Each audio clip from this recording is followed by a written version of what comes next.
Let's move over to the pass catchers for love-hate, and we're going to start with DK Metcalf. The Giants right now are allowing the second highest catch rate to outside wide receivers, Matthew, and that's a giant red flag here in this one. 1,000%, especially because, by the way, we expect DK Metcalf to be shadowed by Deonte Banks, and that's a positive. I was going to say, that doesn't ring, it doesn't hit the same way it's supposed to hit. Right, no, exactly. You're like, oh, he's going to be shadowed by Pat Surtain. You're exactly. like, that's nervous. No, he's going to be shadowed by Deonte Banks.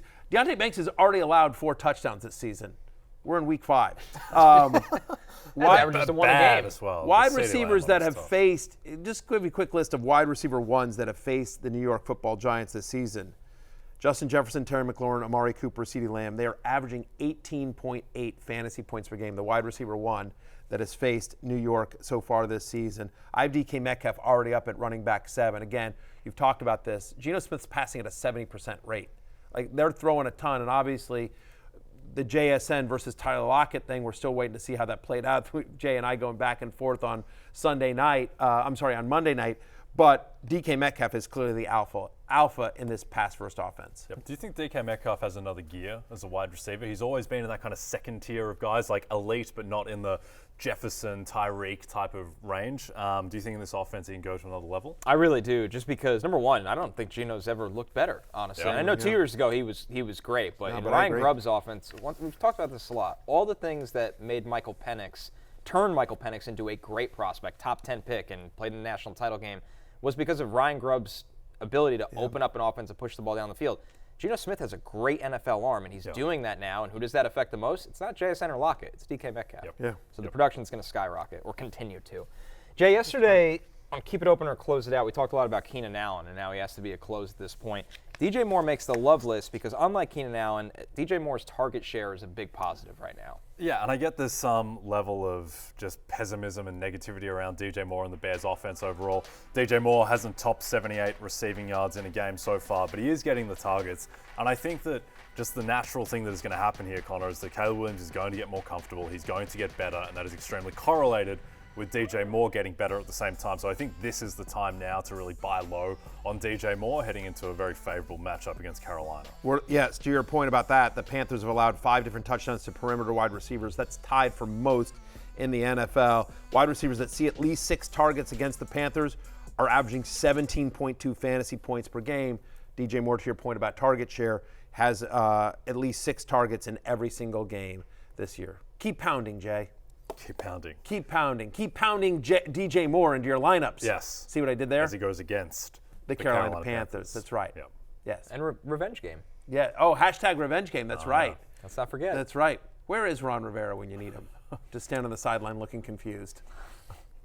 Amari Cooper next up here on the love list for pass catchers.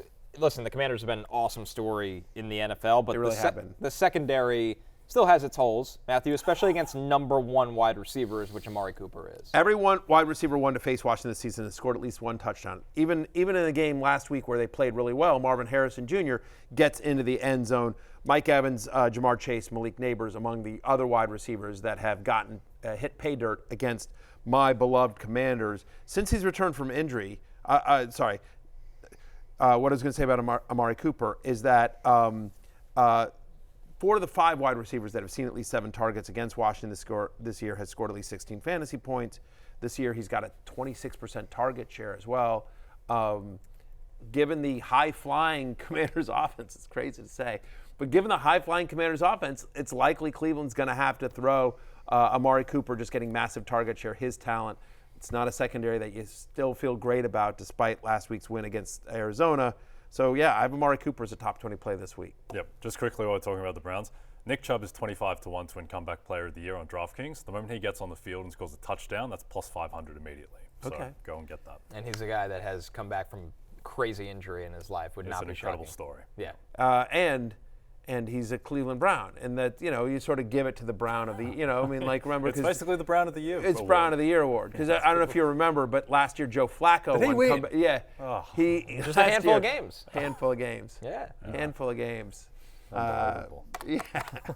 I will, I don't know if he wanted to make this public, so I won't say his name. I'll tell you off air. But no, I had lunch yesterday with somebody that is a legend in the NFL analysis space. I'll leave it at that. I'll probably be so not Joe Flacco. No, not Joe. But anyway, that came up, and he said the fact that Damar Hamlin didn't win last year was the craziest travesty I've ever seen. Yeah, I tend to agree. And yes, I'm sure. My career, he couldn't believe it. And this is somebody that votes on awards, that is household name if you follow the NFL. And so anyway, I was just like, oh, I'll tell Jay. Yeah, that makes me feel a lot better. Sure. Yeah. Brings all that money right back. Yeah, 1,000%. Unbelievable. I said, don't feel bad for Jay. He won on Nas Reed. Yeah, exactly. Thank you, Nas. But no, it's my comeback story this year. Yes. I've talked about it. And my story is Nick Chubb. So let's get it done. Exactly. Are you going to accept an award like at Bet Bash for Comeback Better of the Year? Comeback Better of the Year. Comeback Gambler. Yeah, that'd be amazing.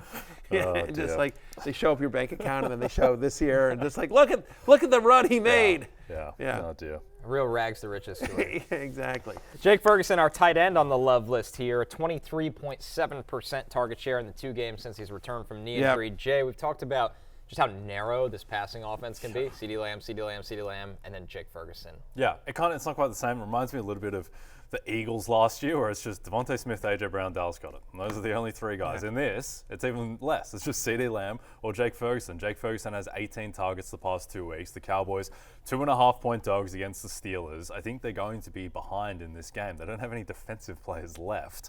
And the defense was bad to begin with. So I think it all adds up. Jake Ferguson, the concern was, would he look a bit rusty coming off the knee injury? He looks fine. He looks like just Jake Ferguson again. And that, in this environment, is a top 8 tight end.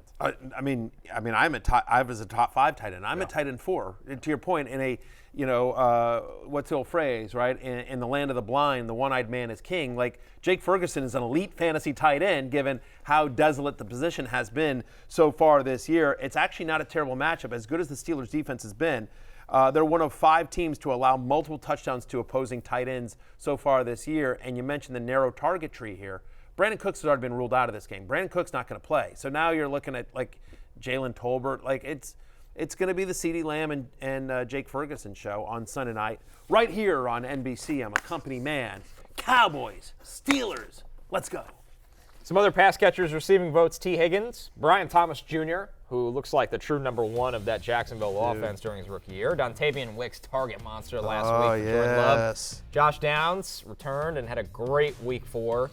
And then Tucker Kraft, who has taken over at tight end, Matthew, for the Packers. 3 straight games with a target share of at least 15%. By the way, worth noting the Rams, they are getting healthier defensively, but still, they allow the highest catch rate to opposing tight ends. So Tucker Kraft, for those of you desperate at tight end, feels like Luke Musgrave is just not going to happen. His teammate Dontavian Wicks, it is Dontavian season, SZN. You mentioned this. We've talked about him a lot this week, but 4 end zone targets in week 4. Rams have allowed the 2nd most touchdowns to opposing wide receivers this season. Last week, a 80% route participation and 24% target share for Wicks, who will continue to get that kind of work as long as Christian Watson is out.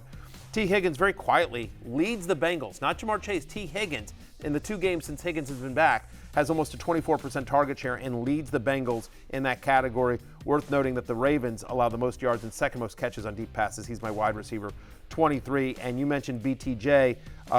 3 of 4 games this year, he's had at least a 20% target share. Colts allow the 7th most fantasy points to opposing wide receivers. Other side of the field to him is Josh Downs, who yesterday, Connor, I believe you called him the most talented wide receiver on Indy. Yeah, I think so. He's just an elite separator. He plays from the slot. It feels like not only Joe Flacco, when he's in there, so comfortable throwing to him.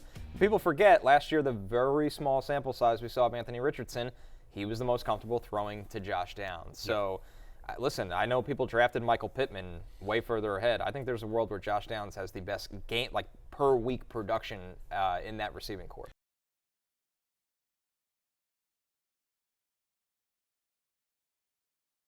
Hey, it's Matthew Berry from NBCSports.com and RotorWorld.com, and I want to thank you so much for watching whatever it is you just watched, or if nothing else, being too lazy to click out of the autoplay after this video started, after whatever it is you actually wanted to watch finished.